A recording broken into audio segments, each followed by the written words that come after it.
Hi everybody. Hi. Welcome to episode 3 of Debbie and Logan's Mom and Son blog.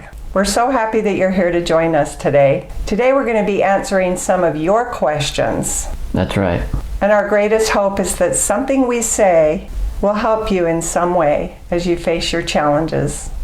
Logan, I'm going to ask you the first question. Okay. How do you combat your fear of the unknown? Fear of the unknown is a universal problem. Everyone faces the unknown. Well, it's difficult, but I do it all day long, all the time, even in my dreams. What kind of things do you fear? Pain, being sick. So when you're afraid that the pain is going to get worse than it already is, or when you're afraid you're going to get pneumonia, how do you help get through those fears? What I do is I look at how I got through them the past time. I got through them because I generally don't think about it. That's how I get through it. Food, shelter, water. Can you expand on that? Sure. So if I have any or all of those things, then I'm okay. Well, that is mainly about not complaining about being fearful of the unknown. So it's kind of like, yeah, it's all unknown. All these, like, I can get sick, I can get hurt. Those are probably the main things: is more pain, getting sick, and being sick, because being sick is awful. So do you look at how you're feeling right now? Do you just keep going back to that every time you have a fear of the future? Really, I only go to that when I'm feeling like I can't go on anymore. And it's like, oh, go turn on your faucet. You have water. That's pretty amazing. You know, I've watched enough documentary series and shows and things to know how bad it is in the world. So would you sum that up with appreciating the good things that you have? Well, just appreciating that you have what you need to survive. Obviously, if being alive is not good enough for you, that's difficult. Because if you don't enjoy seeing the sun come through the windows, then you're depressed. That's okay. But I try to focus on that I enjoy being here. Being alive, being a person, and having thoughts and emotions and feelings, and watching Netflix like everybody else. I enjoy the people I've met along my journey. I've enjoyed all the sensory feelings that I've had being alive. And I know that even though there's a lot of really unacceptable circumstances that I'm dealing with currently, and I have forever, they're ongoing, I have to focus on what do I enjoy? Do I not enjoy painting? Do I not love watching shows? Is that not worth being alive for?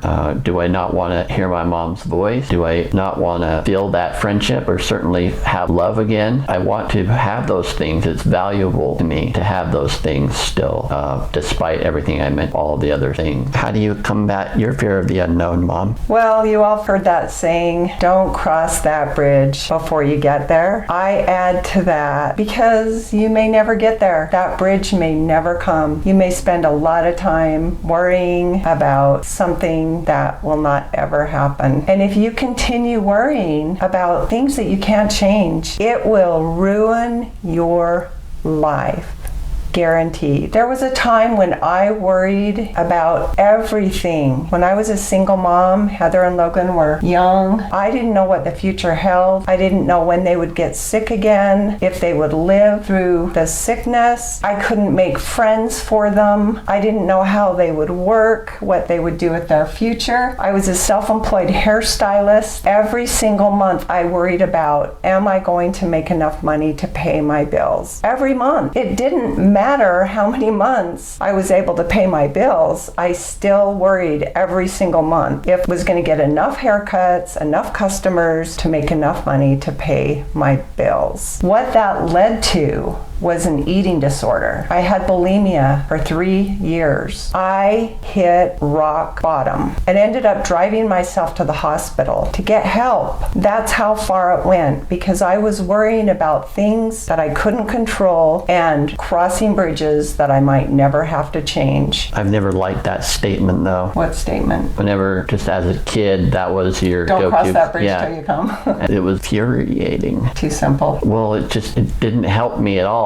It's like describing that you're just saying to me that I have a problem that is unfixable. Well, that'll be a good one to talk about with another question. Yeah. Through getting help with my eating disorder, I learned about acceptance. I learned the serenity prayer. God grant me the serenity to accept the things I cannot change, the courage to change the things I can, and the wisdom to know the difference. So whenever I would find myself worrying about something, I would be aware of what made me feel scared just now. What thought made me feel bad? Why do I feel so awful? Look at my thoughts. In 2009, it was a pretty dreary, dismal January day, and I had just taught my aerobic class. And usually after I taught aerobics, no matter how discouraged or depressed or down I felt in the morning, I always felt better. After I taught aerobics, I guess those endorphins that you get when you exercise must have helped. But that wasn't helping. I felt really depressed. I remember pulling into a 7-Eleven parking lot and just putting my arms on the steering wheel and putting my head down on my arms and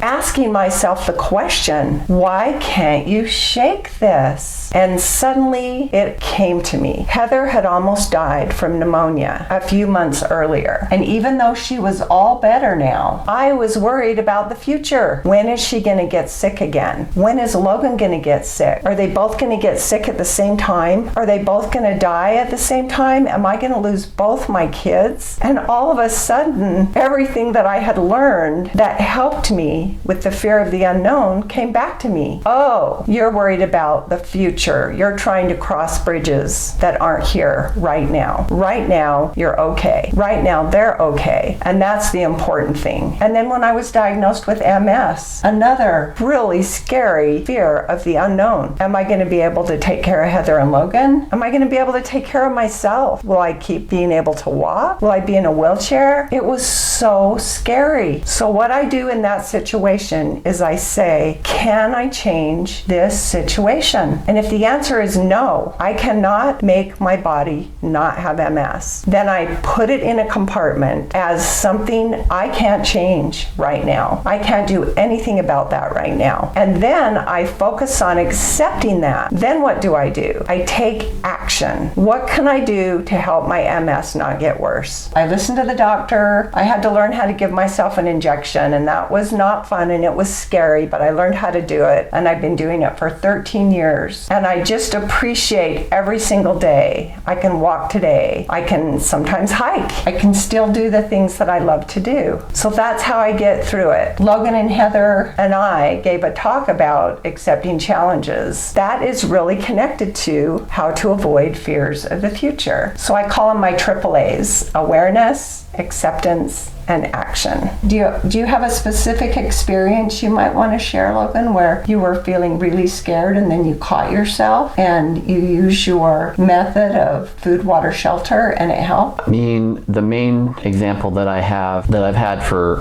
a long time is, do I want to be here? That's my main question, or that's my biggest thing. And that's sort of the biggest challenge for everybody, is knowing that you're going to die. You know, obviously I don't want to say I want to die. You know, on that note, Logan, I think it's a perfect time to move into the second question that we have. Okay. It's a very good question. And I'm just going to read the way this person wrote it because they expressed it very well. I have 2 teenage girls at home. They often feel isolated. So I say to them, whenever things get tough, you always want to roll over and ask for help. So I tell them they have things pretty good. They have the ability to go through tough times. So just tough it out. How do you think people growing up should address the topic when they're feeling depressed, isolated, or like they don't want to live? How do you feel about the term tough it out?